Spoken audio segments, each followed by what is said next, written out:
অবন্তী নগর, রাজা বিক্রমাদিত্যের নগর। এই উত্তর তার নবরত্নের এক রত্ন বরা। গণিত শাস্ত্র, আবহবিদ্যা, জ্যোতির্বিজ্ঞান ও স্থাপত্যবিদ্যায় যার অতুলনীয় দক্ষতা, তাই রাজার রাজসভায় তিনি অত্যন্ত সম্মানিত।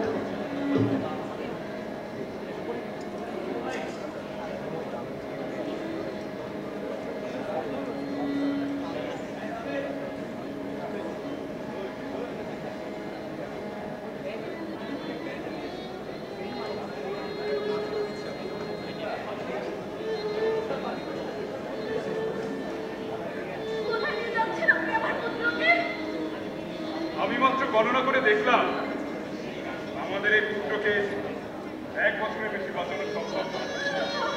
তুমি ভুলে যাও।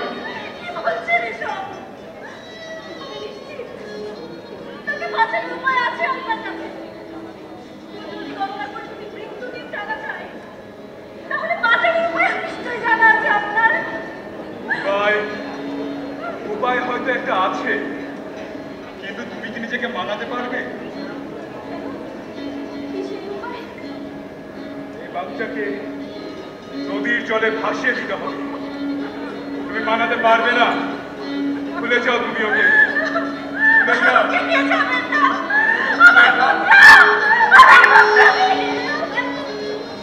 এভাবেই বরাহ তার পুত্রের জীবন রক্ষার আশায় তাকে এক তামার পাত্রে করে ভাসিয়ে দেয় শিপ্রা নদীর জলে। এদিকে সিংহলের রাজপ্রাসাদে সেদিন খুশি আর আনন্দ, কেননা রাজার কোল আলো করে জন্ম নিয়েছে এক ফুনফুনে কন্যা সন্তান।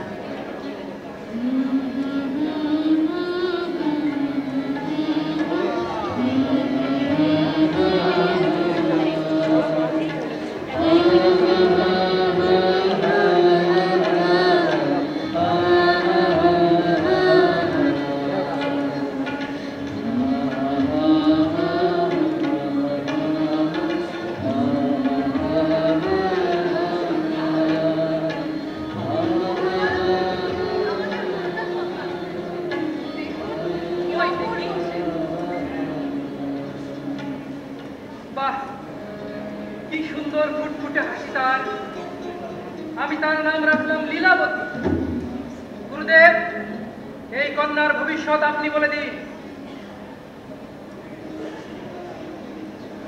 মহারাজ, খুবই সুবক্ষণে জন্ম হয়েছে রাজকন্যা। জ্বলন্ত সূর্যের মতো হবে তার মেধা, জ্ঞানের সীমা হবে সমুদ্রের মতো বিস্তৃত, পর্বতের মতো দৃঢ় হবে তার মনোবল। জন্মায় শিশুকে সবাই খনা নামে জানবে। গুরুদেব, এই কন্যাকে আপনি আশীর্বাদ করুন।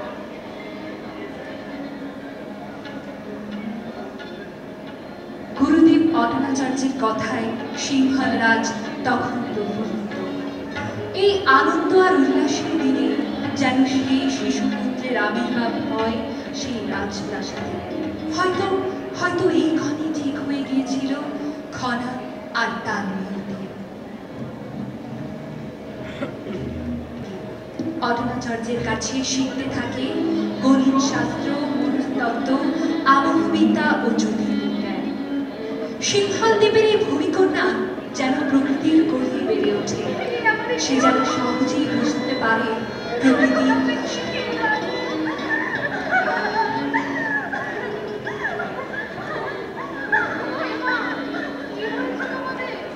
রাজকুমারী, আপনি এখানে একা? আমি তো বৈশাখের প্রথম বৃষ্টি দেখতে এলাম। এই বৃষ্টির জন্য আর কথা বলছে না রাজকুমারী।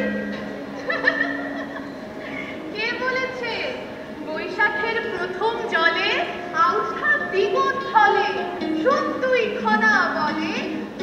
তুলা অধিক ফলে।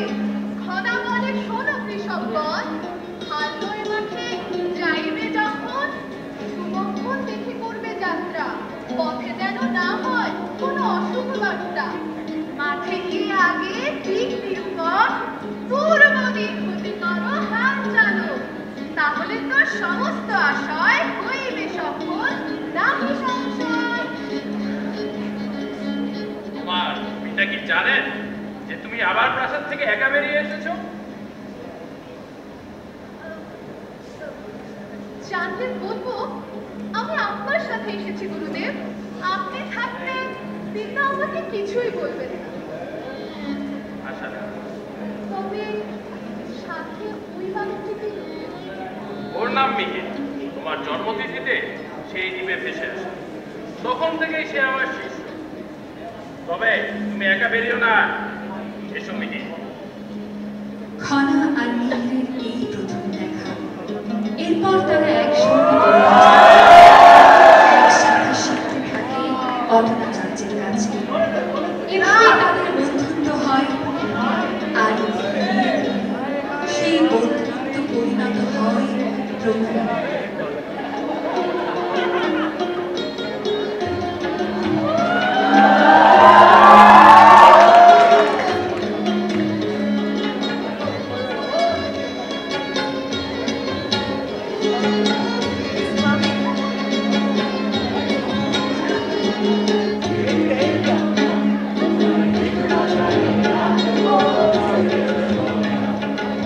আশ্চর্যজনকভাবে সে বছর ধানের ফলন সকল কৃষকের আশাতীত হয়েছিল। এখানে খনার জ্ঞান আর প্রজ্ঞার কথা পৌঁছে যায় সাধারণ মানুষের ঘরে ঘরে। খনা হয়ে ওঠে সকলের মধ্যমণি।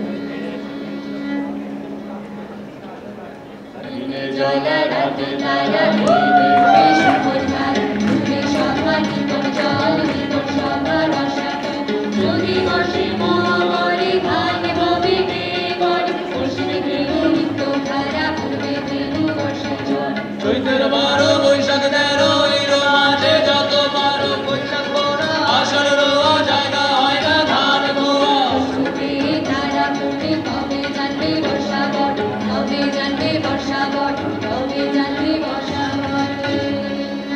জ্যৈষ্ঠে শুভ আষাঢ়ে ধারা, শস্যের ভার সহে না ধারা। আষাঢ়ের পঞ্চ দিনে রোপয়ে যে ধান, সুখে থাকে কৃষি বল 12 সোমবার। পূর্ণ আষাঢ়ে দক্ষিণা বয়, সেই বৎসর বন্যা হয়। শ্রাবণে বয় পূবে বায়, হাল ছেড়ে চাষি বাণিজ্যে যায়। কার্তিকের উনো জলে দুনো ধান খনা বলে, তাদের পূর্ণিমা করো আশা, খনা লেগে বলে সোনরে চাষা। নির্মল মেঘে যদি বাদ হয়, রবি খণ্ডের ভার ধরণী দাসয়। মেঘ করে রাত্রে আর হয় জল, তবে যেন মাঠে জ্বালায় বিপদ। যদি বর্ষে আগনে রাজা যান মাগন, যদি বর্ষে পৌষে পরিময় পুরুষ, যদি বর্ষে মাঠে শেষ পূর্ণ রাজা পূর্ণ দেশ, যদি বর্ষে ফাল্গুনে চীনা কাউন্টি গুণ, যদি হয় চৈত্রে বৃষ্টি তবে হবে ধানের শেষ। আজ যদি মাসে পায়ে ছড়ায় কিংবা খরায় যায়, খরায় কিংবা খরায় যায়, ছড়ায় কিংবা খরায় যায়। পুত্রী, তুমি অতুলনীয়, সৌভাগ্যবতী। তোমার জ্ঞানের আলোয় এই সিংহল রাজ্য প্রস্তুতি, রাজ্যের সমস্ত কল্যাণ যেন তোমারই।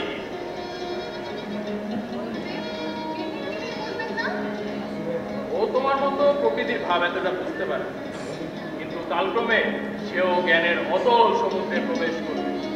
লোকমুখে এভাবেই তার নাম প্রচলিত।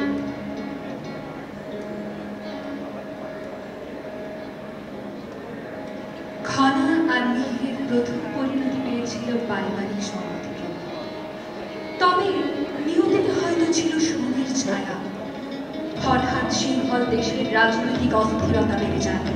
ব্রাহ্মণদের সঙ্গে নিজেদের মধ্যে বাঁধিয়ে কলহ, আর সেই কলহের জোরে হত্যা করা হয় খনার পিতা মাতাকে। আমাদের কি হয়ে গেল? শেষ হয়ে গেল গো।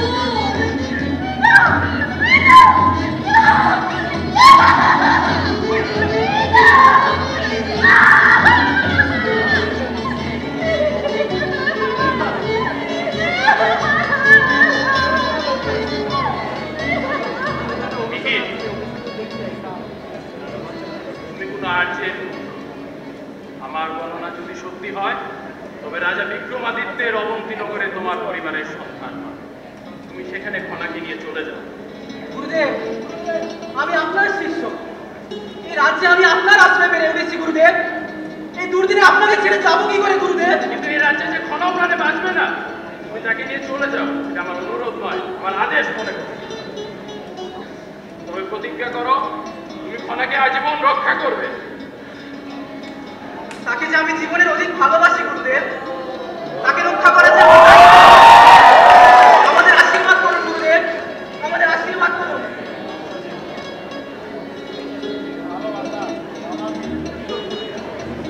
খনা আর মিহির সিংহার রাজ্য ছেড়ে যায়। বিক্রমাদিত্যের সভায় নবরত্নের কথা পুরো ভারতবর্ষ জানে। খনার অনুমান তবে ঠিকই ছিল, এই গৌরব বর্ণ বুদ্ধিদীপ্ত পুরুষ বরাহ পণ্ডিতেরই পুত্র। কিন্তু তার দাম্ভিকতার কথাও খনার অজানা নয়। তবে কি এই মৃদুভাষী মিহিরের মধ্যেও আছে পিতার ঔদ্ধত্যের ছাপ? তবে এবছর কি বৃষ্টি হবে না গুরুদেব? বৃষ্টি না হলে ফসল হবে কি করে? না, এবছর বৃষ্টি হওয়ার কোনো সম্ভাবনা নেই। ভাদ্র মাসে মেঘ চেয়ে বিপরীত দিকে বইছে। বৃষ্টি হবে গো, অবশ্যই বৃষ্টি হবে। ভাদরে মেঘ বিপরীত বার, সেদিন ঝড় বৃষ্টি হয়। কর্কট ছটপট সিংহ শুকা কন্যা কানে না, বিনবায়ে বর্ষে তুলা কোথারা বিধান।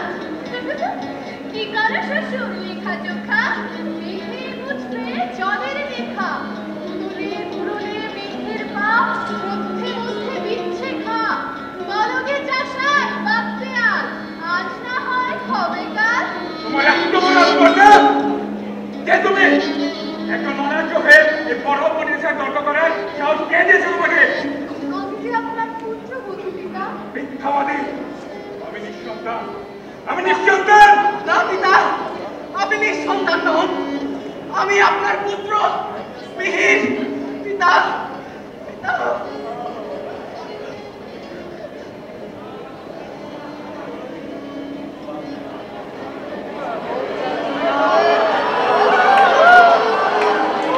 গণনায় পারদর্শী বরাহ মিহিরের কুণ্ডলী গণনা ও জীবন বৃত্তান্ত শুনে তাকে পুত্ররূপে গ্রহণ করে। কিন্তু খনার কাছে তার পরাজয় সে মেনে নিতে পারে না।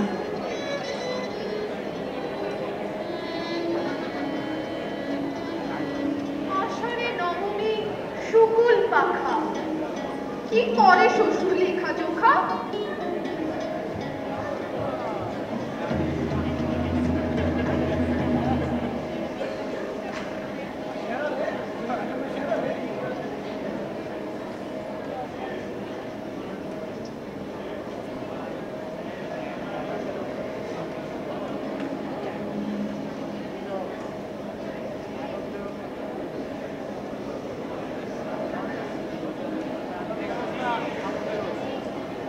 শনির 7 মঙ্গলের দিন আর সব দিন দিন, মাঘ মাসে বর্ষে দেবা, রাজ্য করে প্রজা সেবা। জ্যৈষ্ঠে মারে আষাঢ়ে ভরে, কাটিয়া মারিয়া ঘর করে।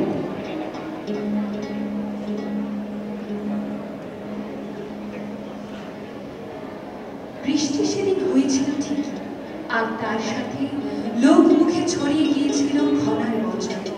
খনার কথা পৌঁছে যায় রাজা বিক্রমাদিত্যের কানে। খনার প্রতিভায় বিমোহিত হয়ে খনা আর মিহিরকে নিমন্ত্রণ জানালেন। বরাহের মনে ভর করে নিজের প্রতিপত্তি হারাবার আশঙ্কা।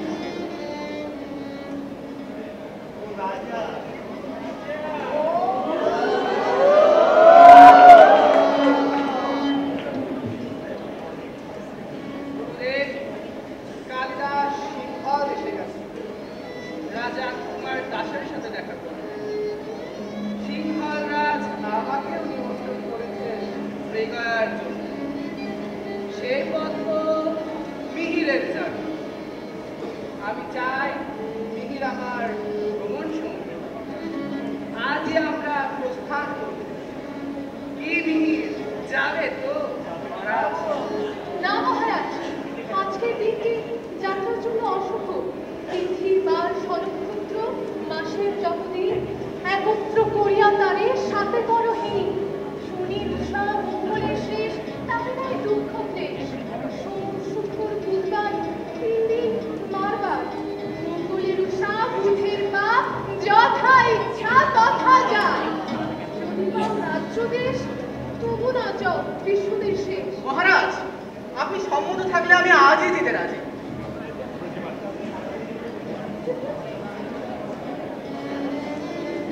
যখন বলছে তবে আজ পরবর্তীতে আমরা আলোচনা সাপেক্ষে ওখানে দিতে থাকবো।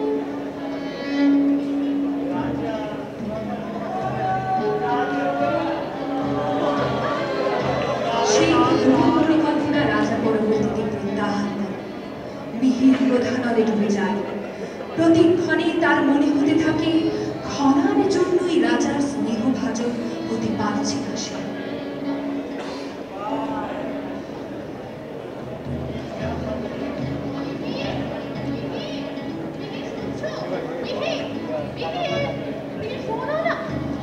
কেন আমার সেদিন আটকালে খনা?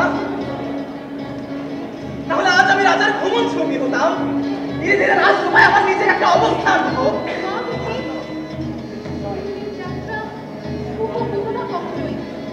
কালিদাস ফিরবেন কিনা তা অনিশ্চিত।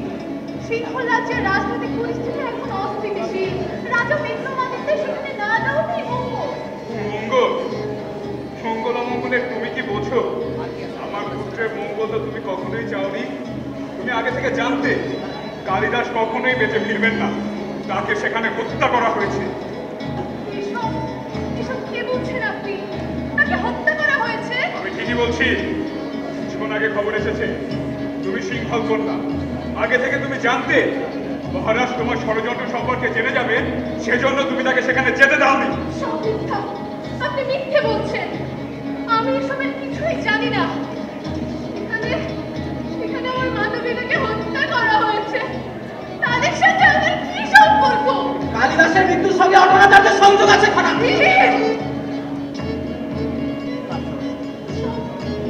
সব কি বলছো? ভালো শিক্ষা করো। তাকে নিয়ে এসব কিভাবে বলছো তুমি?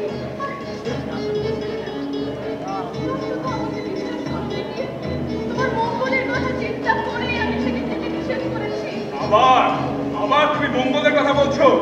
আর ওই অনার্যের কোনো যোগ্যতা নেই আমার পুত্রের শিক্ষাগুরু হবে। মহারাজ সেখানে খবর পেয়ে গেছে তোমার কারণে আজ আমাদেরও জান নাশের আশঙ্কা আছে। মিহির, ওর জিভ কেটে দাও, ও যাতে প্রাণে বাঁচতে না পারে। প্রতিহিংসার ক্রোধের বশবর্তী মিহির তার পিতার কথায় ভুলে গিয়েছিল অন্নাচার্যকে দেওয়া তার প্রতিজ্ঞা। বরাহের কার্যসিদ্ধি ইতি হয়েছিল বটে। গণনাবিদ্যায় তার আর কোন প্রতিদ্বন্দ্বী ছিল না। কালিদাসের মৃত্যুর সাথে কারণে কোনো সংযোগ ছিল না। তবুও ষড়যন্ত্রের শিকার সে। সত্যি খনার জিভ কেটে নেয় মিহির।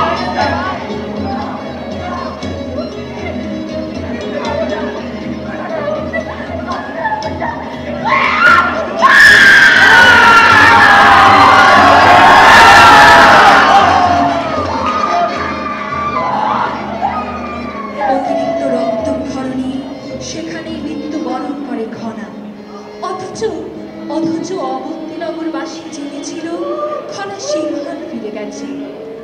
তবে খনা এখনো বেঁচে আছে মানুষের মুখে মুখে।